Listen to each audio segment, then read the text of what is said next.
Bonjour et bienvenue. France Processus a accueilli deux collaborateurs de la Matmut, Christelle Coutenet et Brahim Jawari. Ils ont participé au déploiement, sur un périmètre donné, de la démarche Processus au sein de la Matmut et ils nous ont présenté leur retour d'expérience. Donc la Matmut, pour démarrer, après 60 ans, plus de 60 ans d'existence, la Matmut aujourd'hui est un acteur majeur sur le marché de l'assurance en France. Voilà. Là, vous voyez sur ce que je vous ai mis sur cette planche, on s'était appuyé sur une grille qui était proposée à l'époque par le Club des pilotes de processus, une grille qui permettait d'évaluer le niveau de maturité des entreprises en matière de pilotage par les processus. Et force est de constater, là aujourd'hui, on est en 2023, on a des initiatives qui ont été réalisées, qui sont en cours au sein du groupe, qui démontrent qu'on a franchi un gap de maturité. Alors, on a un cadre réglementaire qui est de plus en plus contraint.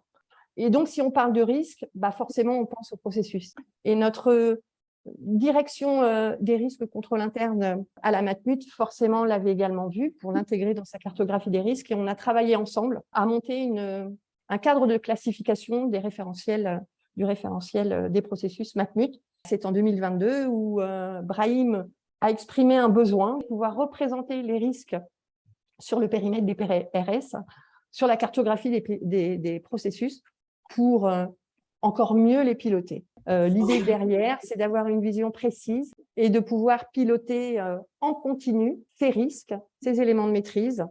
Donc, effectivement, une fois un peu ce cadre posé, on souhaitait, avant d'aller voir les attentes et les objectifs opérationnels, poser un peu le cadre de notre entité, donc des plateformes téléphoniques. On a deux segments d'activité qui sont le particulier et le professionnel. On a deux domaines de processus qui sont la vente et la vie de contrat. On se situe au sein de la direction de la distribution. Et donc là, si on fait un focus plus précisément sur les plateformes dites téléphoniques, on a 4 plateformes téléphoniques. En parallèle de cette organisation opérationnelle, on va avoir des fonctions dites support spécifiquement aux plateformes. Et donc là, c'est mon équipe. Et donc, mon équipe va aider ces plateaux sur des opérations. Très rapidement est née la volonté pour nous de bien comprendre les opérations réalisées par les conseillers. Donc déjà, dans un but déjà de comprendre, et puis très vite de gagner en amélioration, et puis surtout en simplification. C'était le maître mot, de simplifier. On est dans une activité où la réglementation est très forte, et donc on a pris le parti d'intégrer tout de suite la vision réglementaire à nos travaux. Et donc derrière, essayer d'aller chercher de la maîtrise des risques, de la qualité, de la performance économique et la satisfaction aussi de nos collaborateurs, simplifier leur vie.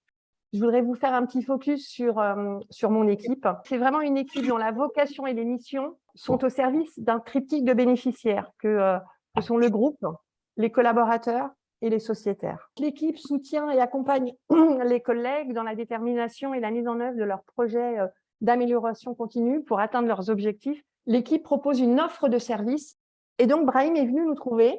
Et la première proposition qu'on a faite à Brahim, c'est qu'on lui a dit, OK, on peut t'apporter un bagage méthodologique, on peut t'apporter notre enthousiasme, notre dynamisme, notre volonté à acculturer les collègues à une démarche d'amélioration continue. Mais pour tout ça, on pourrait peut-être s'appuyer sur un modèle qu'on connaît et qui a été créé par le Club des pilotes de processus. Le deuxième élément structurant, on a émis le souhait que cette démarche de pilotage par les processus, elle se fasse vraiment sous l'angle de toute la performance, sous tous ses prismes, et pas uniquement sous l'angle maîtrise des risques. Et le troisième volet, de se poser et de ne pas perdre de vue qu'il fallait prévoir et mettre en place l'accompagnement au changement. Dans nos interlocuteurs totalement convaincus qu'il fallait aller vers une démarche processus. Le deuxième point, et ça c'est un atout, c'est qu'il faut être prêt à investir du temps dans la construction de la démarche. Le troisième point, il faut aborder ça sous l'angle d'une démarche petit pas. Le troisième atout, c'est qu'il faut prendre le temps d'écouter les besoins et les contraintes de toutes les parties prenantes.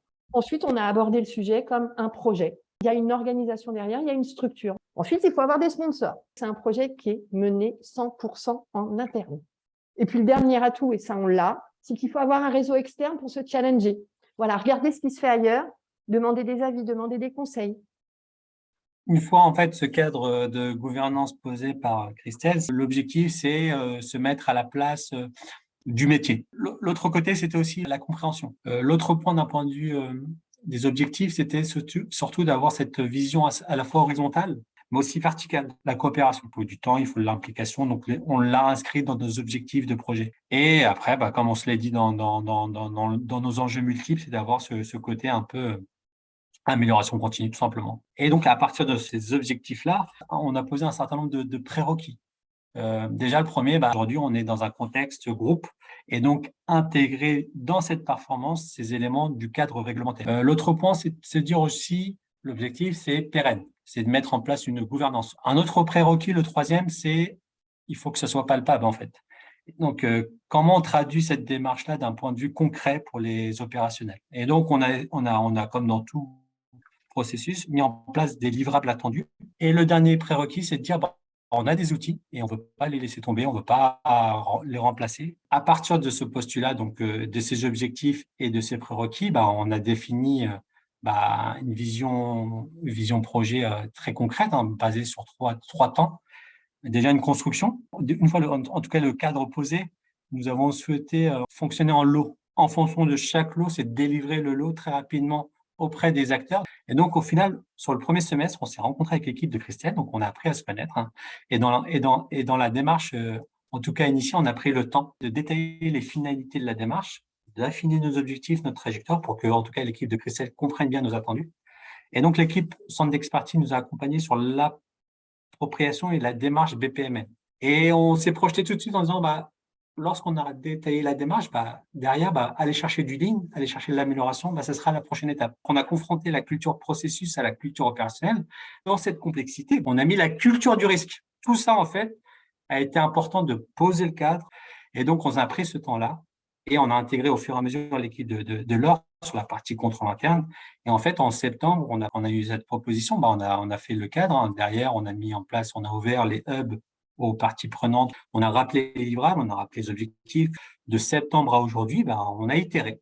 Et on a validé un certain nombre d'éléments. On a fait une revue des processus modélisés. On a intégré l'ensemble des attributs de la fiche processus et on a modélisé tous ensemble pas à pas pour, en tout cas, atterrir aujourd'hui sur le lot 1, qui est le domaine de la vente. Donc ça, c'est vraiment la phase de build qu'on a construit. Et en parallèle, on a initié la phase de change. Et donc, l'objectif maintenant, c'est de préparer le déploiement. Il est important, en tout cas, de dire que cette démarche-là, elle a une vocation importante, car déjà, elle nous permettra aussi d'harmoniser un certain nombre d'opérations, de pouvoir aller récolter auprès du terrain les meilleures pratiques. C'est bottom-up, c'est le terrain qui parle là. Le fait de l'inscrire, de le formaliser, de le partager, on sait qu'on aura le geste le plus performant et qui sera tourné vers le client.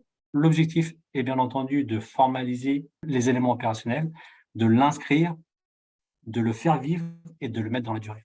Merci pour votre attention. Je vous invite à prendre connaissance du calendrier et des thèmes qui seront au programme des prochaines réunions plénières de France Processus sur www.franceprocessus.org. À très vite!